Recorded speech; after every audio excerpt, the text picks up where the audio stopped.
যে দেখেন বাংলাদেশ এখন কিন্তু ওই অবস্থা নাই। শেখ হাসিনার মতো আপনি মাথায় হিজাব বা কালো পট্টি বেঁধে মুসলমান সাজবেন একবার, আবার আপনি ওই যে সিঁদুর লাগায়া জয় শ্রীরাম বলে হিন্দু ধর্মকে সমর্থন করবেন, এই রকম পরিকল্পনা করার কিন্তু সুযোগ এখন আর নাই। মূল্যবোধকে প্রদর্শন করে না।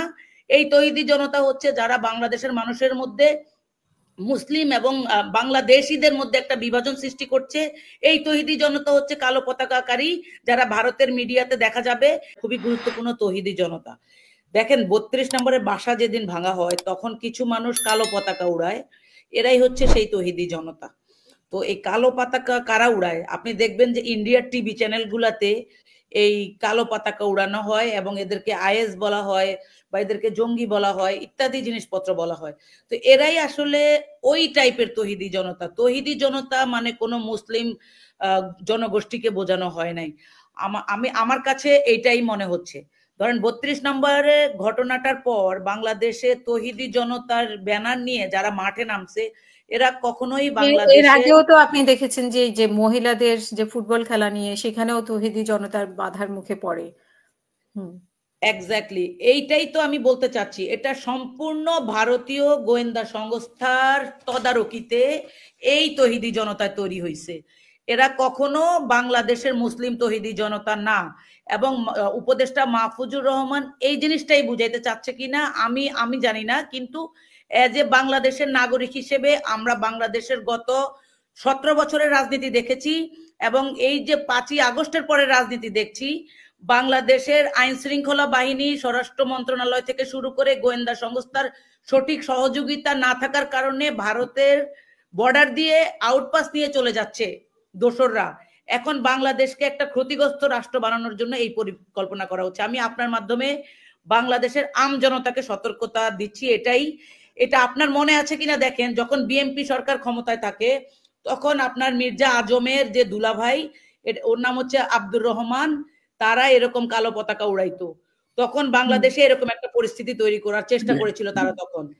এখন সেটা আপনারা কর্নেল গুলজার এবং কর্নেল হাসিনের বক্তব্য শুনলেই দেখবেন, কারণ তারা তাদেরকে অ্যারেস্ট করেছিল, ধরেছিল।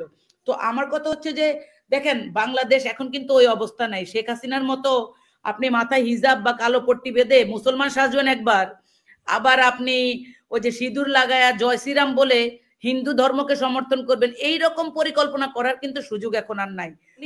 আপা আমি ওই কথাটাই বলতে চাচ্ছি। আপনি একজন উপদেষ্টার চেয়ারে কে বসে কি সে বলবে যে তৌহিদি জনতা মানে হচ্ছে কালো পতাকা আলারা?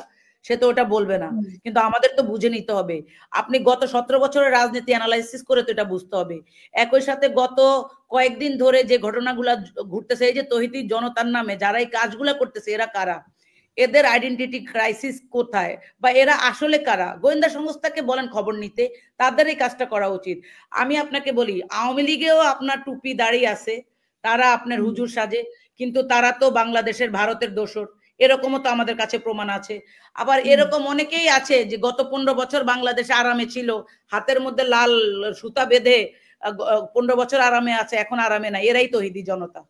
তো আমি আমি যে জিনিসটা বলতে চাই যে আমাদের দেশের মানুষ এখন আপনার 72% বেশি শিক্ষিত, এবং একই সাথে বাংলাদেশের বর্তমান পরিস্থিতি নিয়ে কিন্তু মানুষ আপনার আলোচনা করে, পর্যালোচনা করে, খবর রাখে।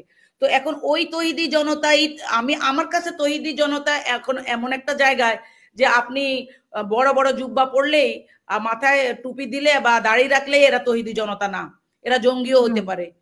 ওই জঙ্গিরাই এরা ওই জঙ্গি যারা হচ্ছে আপনার এই যে মির্জা আজমের দুলাভাই, এই টাইপের জঙ্গি।